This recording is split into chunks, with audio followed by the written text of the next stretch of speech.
What's up, guys? Welcome to your 108th Android tutorial for the new Boston. And what we're going to do in this tutorial is we're going to create another file. We have one file called path, but we're going to create another one.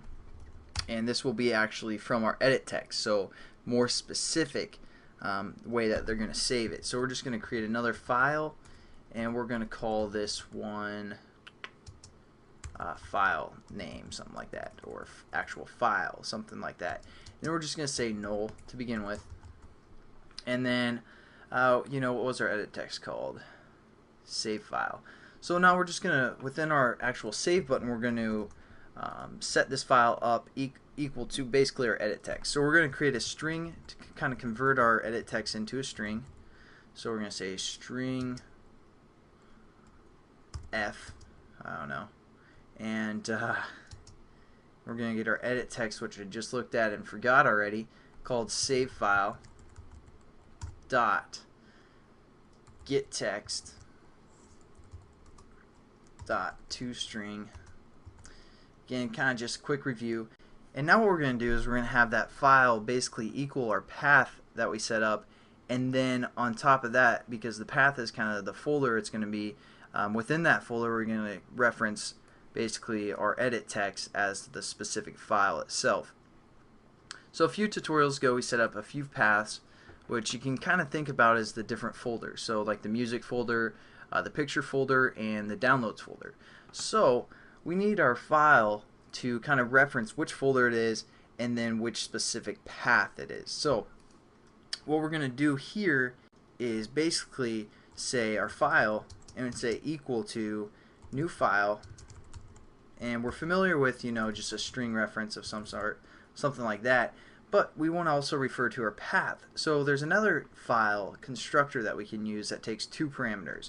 One for basically, you can think of the path or the folder, however you guys want to think about it, and then for the second parameter, the actual specific whatever .jpeg or something like that, PNG.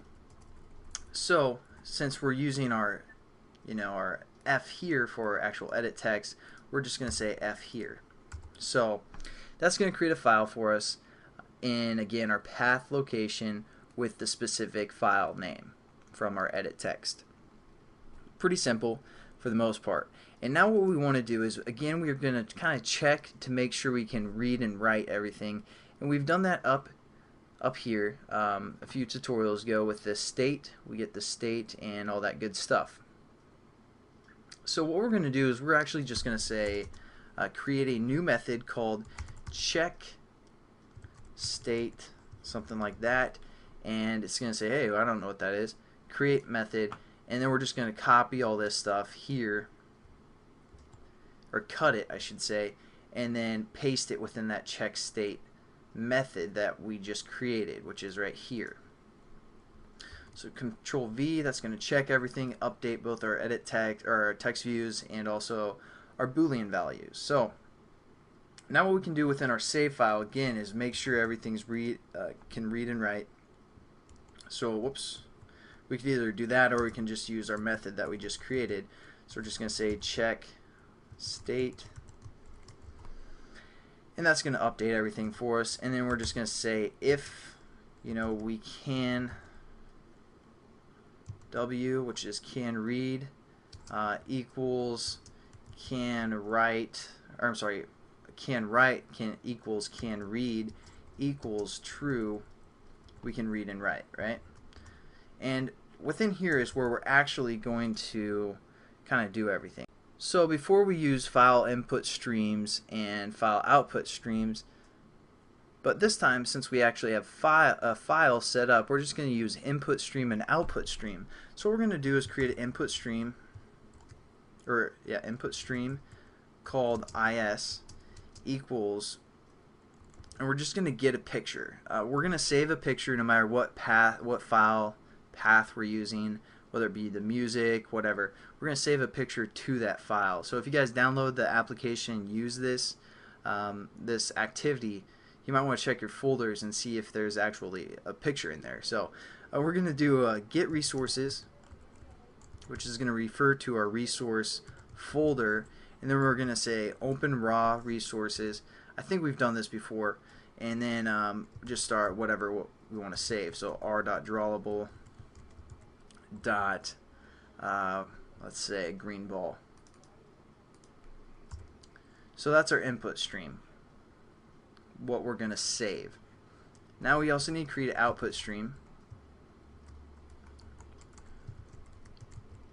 and we're going to call this OS, and we're just going to say new file output stream,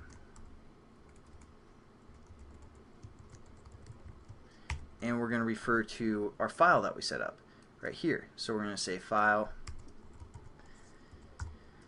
Then we just got to import both our file output stream and our file and our output stream.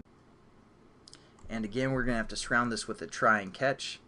So let's open up our try brackets a little bit more and just throw our input stream in there as well. What we need to do again is set up a byte array that's going to kind of read all of our data for us. So we're just going to, set up a byte array, call it data, and this is going to be equal to new byte array. And within the parameter, we're going to give it our input stream, and we just say dot available again. So nothing too new there. And it says we just need to add a catch clause to our surrounding try, so we're just going to click that, adds the input output exception. And then what we need to do is we need to do our input stream dot read. With the parameters, we're going to give it our byte array. Looks kind of familiar to the last tutorial. We just read, except this time we are in a while loop, so yeah, that's fine. And we're also going to write it to our output stream, so we're going to say write, and we're going to write data, and then we just need to close both our input and our output stream. So just close and output stream close. And we're pretty much done. I mean, this is going to save a picture to one of our path files and to the specific location of our edit text.